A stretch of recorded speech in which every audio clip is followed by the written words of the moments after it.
Assalamualaikum dan juga selamat pagi. Anda bersama saya Hafiz Rosli, begitu juga dengan Naila Huda di sebelah saya ni. Dan anda menyaksikan kami di Awani Pagi, dan seperti biasa dalam Awani Pagi kita memaparkan mengenai cerita-cerita dan juga perkara-perkara yang menjadi tumpuan semalam, begitu juga dengan hari ini. Dan kita tahu hari ini pelbagai sebenarnya perkara-perkara yang perlu kita hadapi, iaitu pada hari ini juga PKPB yang dikuatkuasakan bagi wilayah Persekutuan Kuala Lumpur dan juga Putrajaya, begitu juga dengan seluruh negeri Selangor, dan semalam kita menyaksikan PKPB di seluruh negeri Sabah. Dan dalam kita menghadapi PKPB ini, kita mengamalkan kepada satu perkara yang normal baru kita kira, begitu juga dengan keadaan kita semasa ini. Dan Nala juga nampaknya bekerja daripada rumah, work from home, satu perkara yang baru juga. Jadi semestinya kita ingin mengkongsikan mengenai cerita-cerita yang menarik pada semalam. Sudah semestinya tertumpu kepada cerita mengenai Datuk Seri Anwar Ibrahim yang menghadap Yang di-Pertuanan Agong di Istana Negara, dan ini paparan di dada-dada akhbar tempatan, iaitu kita melihat kepada berita harian, dan di mana di akhbar berita harian juga memaparkan mengenai Agong nasihati Anwar, akur hormati proses perundangan. Dan itu yang telah diberikan ataupun kenyataan dikeluarkan oleh Istana Negara. Dan dalam masa yang sama kita ingin melihat ini merupakan antara berita-berita yang menjadi tumpuan di laman astroawani.com, di mana Anwar telah pun mendakwa ada sokongan lebih 120 ahli parlimen dan mohon Agong diberi ruang dan juga masa. Dan semestinya semalam satu Malaysia tertumpu kepada bagaimana sebenarnya ataupun bagaimana dari segi proses seterusnya selepas Datuk Seri Anwar Ibrahim menghadap Yang di-Pertuanan Agong, dan media juga membuat liputan yang begitu meluas sekali daripada awal pagi sehinggalah pukul 2 petang diadakan sidang media. Dan ini yang dinyatakan oleh Datuk Seri Anwar Ibrahim, iaitu beliau yang juga pengerusi Pakatan Harapan mendakwa beliau sebenarnya mempunyai sokongan lebih daripada 120 ahli parlimen untuk menubuhkan kerajaan baru menggantikan Perikatan Nasional. Dan beliau menyampaikan bukti berupa surat akuan bersumpah dan pengesahan ketua parti berkaitan Yang di-Pertuanan Agong pada awal pagi semalam. Dan katanya beliau dimaklumkan bahawa baginda Yang di-Pertuanan Agong memerlukan masa untuk mengesahkan keabsahan dokumen berkenaan, termasuk mengadakan perjumpaan dengan ketua-ketua parti politik. Dan itu sedikit mengenai intipati daripada sidang media yang dijalankan oleh Datuk Seri Anwar Ibrahim semalam. Dan mungkin Naila ingin mengkongsikan mengenai bagaimana pula dengan kenyataan daripada Istana Negara, Naila. Ya, susulan daripada sidang media Anwar Ibrahim, selepas itu kita dapat menyaksikan satu kenyataan dikeluarkan di Istana Negara yang ada yang kata mungkin sedikit berbeza apa yang didakwa oleh Anwar Ibrahim sendiri, kerana apa yang dikatakan oleh Istana Negara bahawa Anwar hanya mengemukakan jumlah ahli parlimen dan tiada sebarang nama bagi mengukuhkan dakwaan beliau sebelum ini. Itu kenyataan yang dikeluarkan oleh Datuk Pengelola Bijaya Diraja Istana Negara, Datuk Indra Ahmad Fadil Syamsuddin, susulan sidang media yang diadakan oleh Anwar Ibrahim sekitar jam 2 petang semalam. Katanya dalam sesi yang berlangsung selama lebih kurang 25 minit ini, Datuk Seri Anwar Ibrahim telah mengemukakan jumlah ahli-ahli Dewan Rakyat yang didakwa memberi sokongan kepada beliau.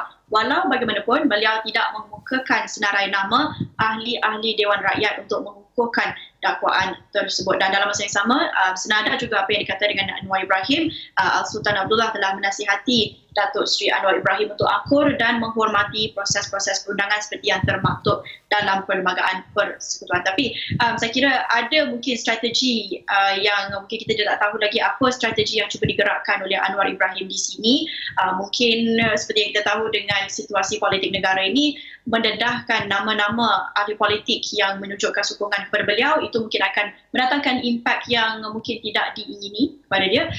Jadi ini satu strategi yang banyak dipertikaikan oleh netizen di media sosial juga. Ada yang kata berbeza daripada apa yang didakwa oleh Anwar Ibrahim, apa yang didakwa oleh Istana Negara, tetapi saya kira di sini ada taktik yang cuba digerakkan, dan kita akan lihat dan kita akan terus ikuti perkembangan seterusnya. Banyak spekulasi, tapi kita tak nak berspekulasi di sini, kerana kita juga nak lihat apa reaksi-reaksi yang dikeluarkan oleh pemimpin lain, oleh ahli politik lain, dan juga apa yang dikeluarkan oleh parti lain semalam. Tetapi semalam pastinya kami juga semua mengikuti sidang media pertama oleh Perdana Menteri Tan Sri Muhyiddin Yassin sejak beliau menjadi Perdana Menteri, dan dalam sidang media pastinya apa yang disoalkan oleh pengamal media selain daripada isu-isu COVID-19 yang akan kami bincangkan kemudian.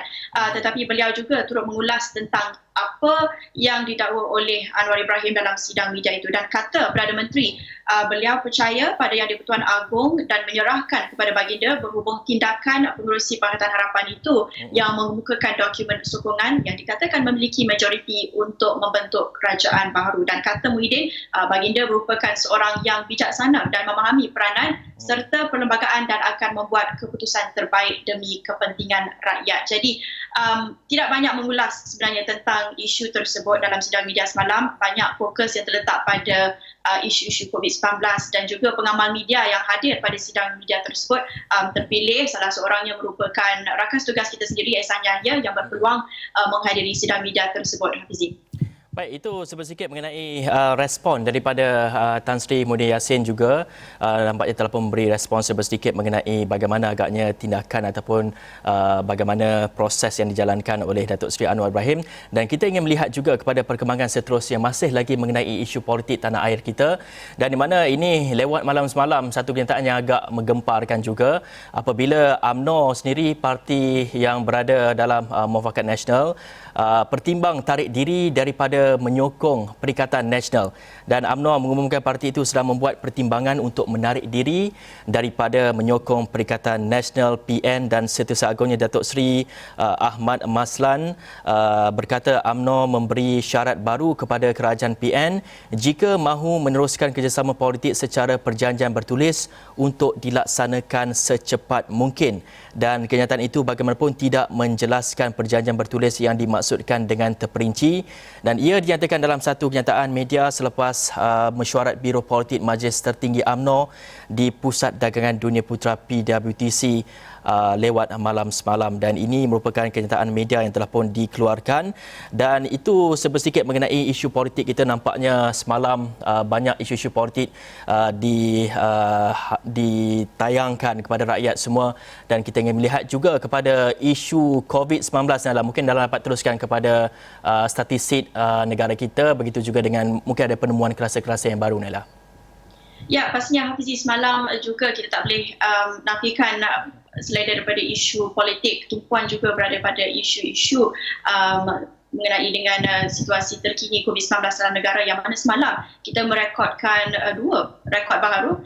Bukan sahaja kita mencatatkan kes tertinggi 660 kes, tetapi kita juga mencatatkan 350 kes pulih, iaitu rekod paling tinggi sehingga kini. Dan ini menjadikan jumlah kes positif secara keseluruhannya adalah sebanyak 16,880 kes, dan daripada keseluruhan jumlah tersebut 660 hanya 2 adalah kes import, manakala yang selainnya lagi 658 adalah kes penularan tempatan.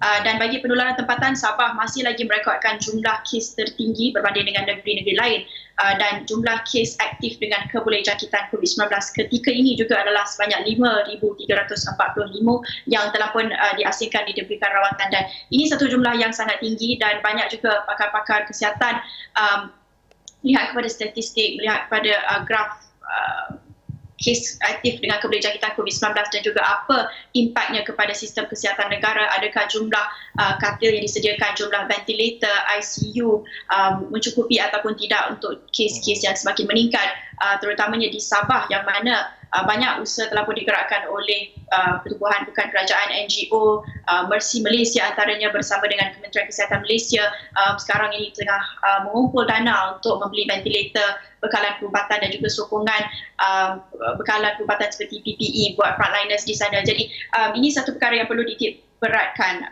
Dan kalau kita lihat sedikit perincian mengenai kes-kes positif semalam, 443 kes sahaja di Sabah, di mana 162 adalah kes saringan kontak rapat dan 214 kes daripada lain-lain saringan COVID-19 yang masih lagi tidak terangkum dalam mana-mana kluster.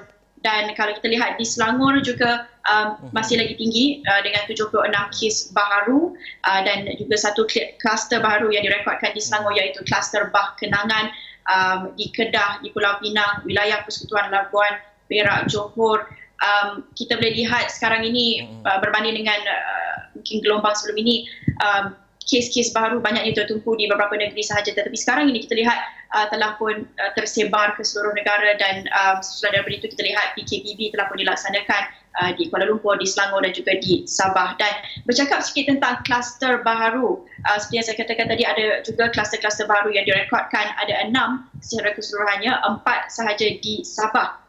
Dan 4 kluster baru yang dikenal pasti di Sabah adalah kluster Semarak, kluster Bina, kluster Sabindo dan kluster Bestari. Manakala satu kluster baru di Selangor adalah kluster Bah Kenangan dan satu lagi kluster baru di Pulau Pinang, kluster Penjara Jawi. Seperti mana kita sedia maklum, sebelum ini kita bawakan laporan mengenai kluster-kluster baru yang direkodkan di penjara, di pusat tahanan, yang mana pakar dan juga pihak aktivis NGO sebelum ini sudah pun menitik beratkan tentang aspek penjagaan kesihatan banduan, aspek ruang yang disediakan buat banduan, dan mungkin kita lihat kes-kes ini adalah terpencil. Banyak kluster baru yang direkodkan di penjara, tetapi apa yang kita perlu titik beratkan di sini adalah sama ada sistem kesihatan negara kita boleh menampung atau tidak jumlah pesakit yang semakin meningkat setiap hari, Hafizi. Betul, dan bercakap mengenai kluster ni, sebenarnya sebanyak 23 kluster di seluruh negara ini dikenal pasti berpunca daripada kes indeks dengan sejarah perjalanan pulang daripada Sabah sendiri. Dan berkaitan itu, Ketua Pengarah Kesihatan Tan Sri Dr. Nur Hisham Redwan menegaskan semua pengembara yang tiba dari Sabah wajib untuk menjalani saringan COVID-19, dan ia sebagai usaha daripada kerajaan untuk menangani isu ini tidak mengambil kira ataupun mengambil kira situasi kenaikan jumlah kes COVID-19 di Sabah. Semua pengembara yang tiba dari Sabah wajib menjalani saringan COVID-19 di pintu masuk antarabangsa dan juga domestik. Dan itu sebab sedikit mengenai perkembangan politik tanah air, begitu juga dengan perkembangan COVID-19 di negara kita. Dan selepas ini kita ingin membawa perkembangan PKPB yang dilaksanakan di 4 negeri, dan kita akan berehat dulu seketika. Tapi sebelum itu kita nak tengok dulu rangkuman daripada sidang media yang diadakan oleh Tan Sri Dr. Nur Hisham semalam.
Baik, kita juga ingin memperincikan mengenai PKPB yang akan ataupun yang sudah pun bermula di sekitar Lembah Kelang, iaitu melibatkan 3 negeri, Putrajaya, Kuala Lumpur, begitu juga dengan Selangor, bermula 12:01 tengah malam tadi, dan di Sabah yang bermula pada semalam.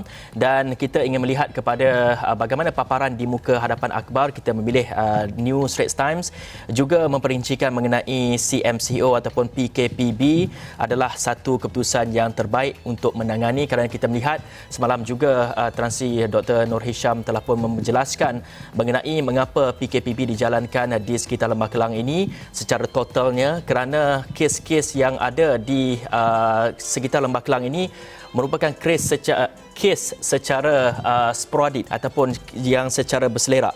Jadi ia memerlukan satu pengawalan secara total ke atas seluruh Lembah Kelang, dan kita ingin melihat kepada apa agaknya aktiviti-aktiviti yang boleh dibenarkan dan juga tidak boleh dibenarkan. Mungkin Naila ada sedikit ataupun perincian mengenai perkara ini, Naila? Ya, sama seperti apa yang Hafizi katakan tadi, bukan saya seorang saja yang bekerja di rumah hari ini, pastinya ramai lagi di Lembah Kelang, di Selangor, di Kuala Lumpur, di Putrajaya dan juga di Sabah yang pastinya perlu memulakan semula norma baru, iaitu bekerja dari rumah, sementara kita sama-sama duduk di rumah untuk pastikan keluk jangkitan COVID-19 dapat diturunkan. Dan kita nak ceritakan tentang apa nak ingatkan semula apa yang dibenarkan dalam PKPP ini pastinya berbeza daripada PKPP pemulihan di mana lebih banyak kelonggaran yang diberikan. Tetapi ini apa yang dibenarkan ketika ini Majlis Keselamatan Negara semalam telah mengeluarkan SOP yang lebih terperinci. Mungkin ada pihak yang katakan mungkin sedikit lambat SOP tersebut dikeluarkan kerana pastinya premis-premis perniagaan perlu menyediakan bersedia untuk SOP tersebut, juga dengan ibu bapa yang perlu bersedia untuk bekerja dari rumah dan dalam masa yang sama menjaga anak-anak mereka yang perlu juga menjalankan pembelajaran dalam talian di rumah. Ini semua persiapan yang perlu digerakkan oleh mereka yang dikenakan perintah PKPB ini. Dan bercakap tentang SOP yang dikenakan semalam, kata Menteri Kanan Pertahanan selepas perbincangan bersama MKN, SOP yang ditetapkan antaranya polis akan mengadakan sekatan jalan raya di kawasan tempat jangkitan dengan bantuan agensi lain. Pergerakan rentas daerah melibatkan kawasan yang dikenakan PKPB adalah dilarang, namun ada pengecualian kepada mereka yang bekerja di luar daerah dan pastinya anda juga perlu mengemukakan surat daripada majikan masing-masing untuk menunjukkan ada bukti urusan perniagaan dan sebagainya. Rentas daerah dibenarkan membabitkan kes kecemasan pengurusan jenazah di luar daerah, namun perlu mengemukakan permohonan pergerakan kepada polis. Dan mungkin saranan saya sendiri, lebih baik untuk anda dapatkan permohonan itu ataupun dapatkan penjelasan daripada pihak polis sendiri. Anda boleh pergi ke balai untuk dapatkan perincian yang lebih lanjut. Dibenarkan makan di restoran dan kedai, namun hanya 2 orang dibenarkan, hanya 2 orang yang dibenarkan keluar dari rumah. Hafizi, tahu tak siapa? Ya, itu tak perlu mempertikaikan siapa. Saya kira setiap rumah lain orangnya. Baik, itu sampai sedikit mengenai SOP yang ditetapkan di kawasan PKPB sendiri. Dan dalam masa sama, Perdana Menteri Tan Sri Muhyiddin Yassin juga telah pun memperincikan mengapa PKPB ini dilaksanakan di sekitar Lembah Kelang ataupun di 3 negeri di Lembah Kelang ini. Begitu juga di Sabah, dan ini perinciannya di mana Tan Sri Muhyiddin Yassin telah pun menegaskan tindakan kerajaan melaksanakan perintah kawalan pergerakan bersyarat PKPB di seluruh Selangor sebagai langkah pencegahan awal bagi mengelakkan penularan jangkitan COVID-19. Dan Perdana Menteri berkata perkara itu susulan peningkatan kes di beberapa kawasan kuning seperti mana yang dilaporkan sebelum ini.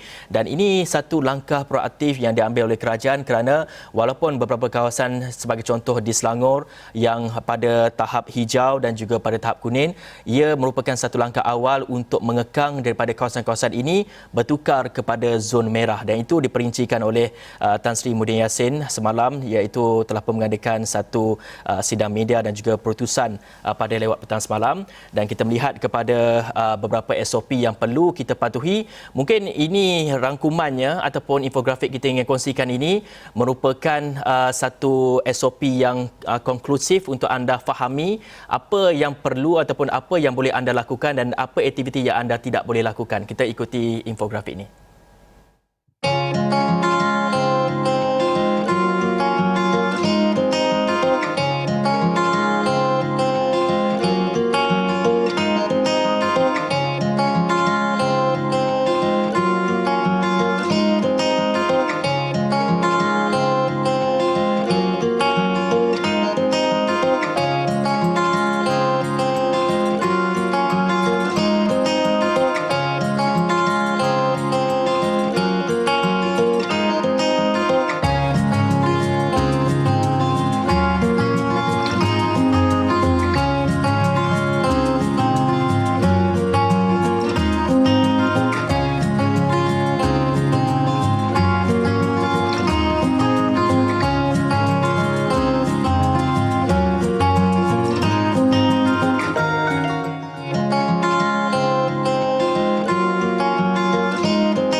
Baik, itu dia sedikit infografik mengenai PKPB yang dilaksanakan pada hari ini dan juga semalam bagi negeri Sabah.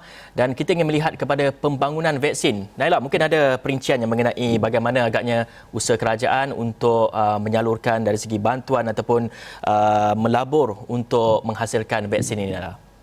Ya, semalam ada dua pengumuman penting berhubung dengan vaksin. Pastinya kami sentiasa mengikuti perkembangan vaksin dan itu yang dinanti-nantikan orang ramai. Dan semalam ketika sidang media Perdana Menteri, beliau mengumumkan Malaysia telah melabur sebanyak 40 juta ringgit untuk menyertai pelan peruntukan vaksin COVID-19 global ataupun lebih dikenali sebagai COVAX. Meskipun harga sebenar belum diketahui lagi, namun pelaburan itu penting bagi memastikan Malaysia mendapatkan bekalan vaksin apabila ia dikomersialkan kelak nanti. Dan kita perlu bayar sejumlah wang yang amat besar meskipun hanya boleh bekalkan 10% daripada jumlah populasi penduduk di sesebuah negara. Dan selain itu, apabila kita menjadi ahli COVAX, kita akan terikat untuk memberi peralatan COVAX berjumlah 600 juta ringgit selain perlu membayar $20 untuk satu vaksin. Dan ini katanya tidak menghalang untuk kita sertai COVAX bagi mendapatkan vaksin daripada pembekal dan kita mengambil pendekatan untuk menyertainya meskipun harga sebenar vaksin masih belum diketahui. Dan seperti mana kita tahu, sebelum ini Khairy Jamaluddin pernah menjelaskan minat Malaysia untuk menyertai COVAX ini pada hari terakhir sebelum tamatnya ataupun deadline untuk menyertai COVAX pada September lepas. Dan selain daripada itu, pastinya Malaysia juga banyak menggerakkan usaha dan kerjasama dengan negara-negara lain ataupun dipanggilkan sebagai diplomasi vaksin diplomasi, seperti mana kita lihat Singapura, Indonesia masing-masing ada menggerakkan usaha sendiri masing-masing untuk mencari akses kepada vaksin. Dan COVAX ini ramai yang pertikaikan juga akses kepada vaksin itu hanya 10% daripada penduduk sahaja yang mungkin mendapatkan akses, tetapi ini sangat penting juga untuk memastikan setiap negara yang menyertai COVAX ini ada akses sekurang-kurangnya, tetapi buat penduduk yang paling terdedah, paling terjejas kepada risiko jangkitan COVID-19 ini. Dan banyak juga negara yang telah turut serta, kebanyakannya negara Eropah, dan pastinya banyak lagi usaha lain yang digerakkan Malaysia. Dan antaranya juga pengumuman yang sangat penting yang juga mungkin melegakan sedikit orang ramai apabila Republik China juga bersetuju untuk meletakkan Malaysia dalam senarai negara utama untuk mendapatkan bekalan vaksin COVID-19 ini. Pengumuman Menteri Luar Datuk Seri Syamuddin Tun Hussein semalam, banyak sidang media, banyak pengumuman penting selain daripada politik, selain daripada COVID-19. Ini juga satu perkara yang anda perlu tahu dan sangat penting mengenai bekalan vaksin itu yang katanya akan diagihkan selepas China telah pun berjaya membangunkan dan selesai menjalani ujian klinikal vaksin berkenaan, yang mana kita tahu China salah satu negara yang juga dalam usaha membangunkan vaksin sendiri selain daripada Rusia, walaupun dipertikaikan orang ramai. Ada juga di Eropah, di United Kingdom, di Amerika Syarikat, masing-masing dalam satu race lumba untuk membangunkan vaksin. Dan Malaysia juga kita perlu puji usaha kerajaan untuk menggerakkan diplomasi vaksin ini untuk memastikan kita ada akses kepada vaksin kemudian.